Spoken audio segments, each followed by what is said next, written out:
Dallas and follow it up tonight. What'd you learn about your team on this trip? I mean, I thought we showed a toughness. I thought we showed an awareness of a defensive game plan. There's still areas that we all want, closing out games, the execution of how to walk down a game. I thought our defense did that more than our offense did tonight. And I think the group, enjoys each other's company, and we're just trying to buy some time, and get people 100% healthy and just grow a very young team. When you see, two young guys in Ben and Joel help really shut the door after they drew within one, does that reinforce to you that much more that in those moments they're capable of answering? Well, I think that, we ended up flipping back and forth between Ben being the point guard. Then I thought Trevor Ariza did a really good job of bothering Ben and trying to speed Ben up. And so just so that Ben wasn't going to completely fatigue, we took him off the ball and gave TJ the ball and tried to put Joel and Ben in different situations in that environment.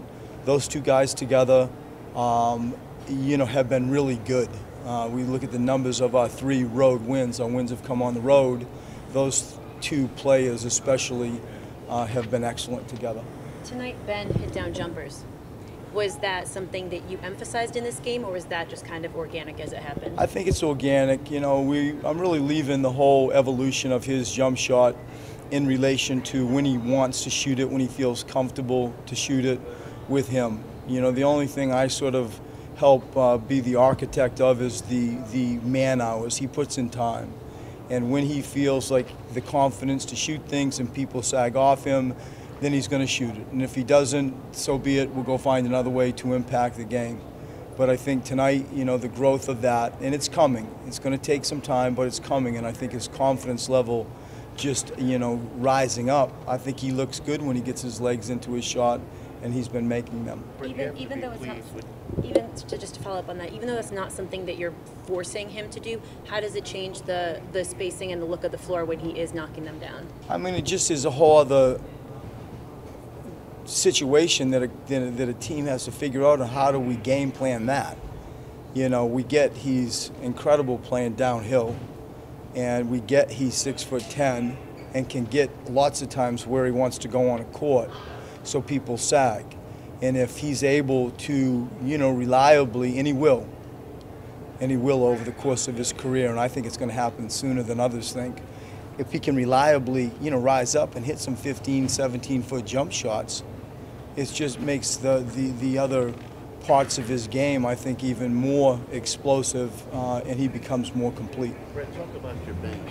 I mean, we're talking about TLC, you're talking about Johnson, and TJ making TJ, some threes. exactly. And I think, like you look at the numbers on the bench, and, Timmy, Amir, and TJ, those 3, when you look at the statistics to support that opinion, they were fantastic. And we're down a little bit without JJ, and so everybody's playing, a little bit differently. I thought that those 3 players were excellent, and we needed all of that to be able to beat, one of the top tiny few teams in the NBA. Circle back to your first point. How aware are your players of their defensive commitment and how much of an impact it can have on a game like this?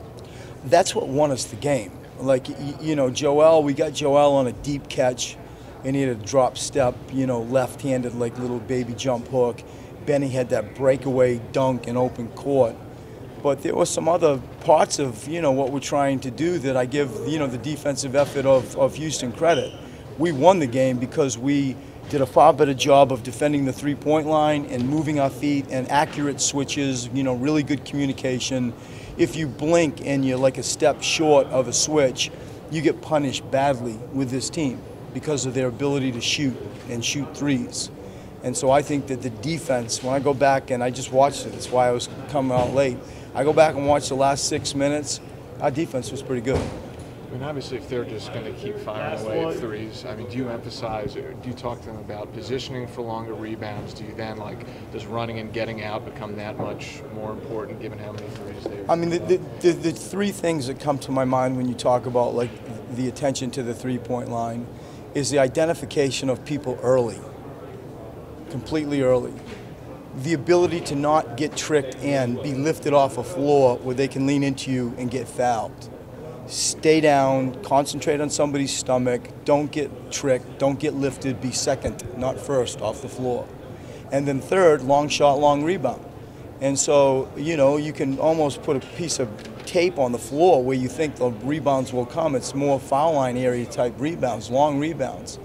And when you play in Houston, you got to like really zoom in on those few things that I just mentioned. And I thought we did a pretty good job of doing that in the last period.